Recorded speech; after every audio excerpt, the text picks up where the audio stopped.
As you can see, I have an iPhone video right here.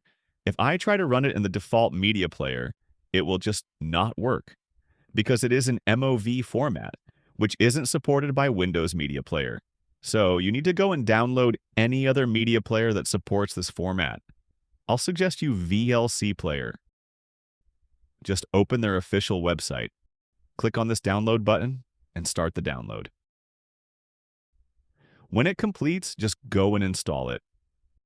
Now, after the installation, go to your iPhone video, right-click on it, hover over to Open with Option, and choose VLC Media Player from this list. If you can't see it in this list, just click to open Choose Another App. Now scroll down to select this Choose an App on your PC option. A new window will open. Now go to this exact location where VLC Media Player is installed.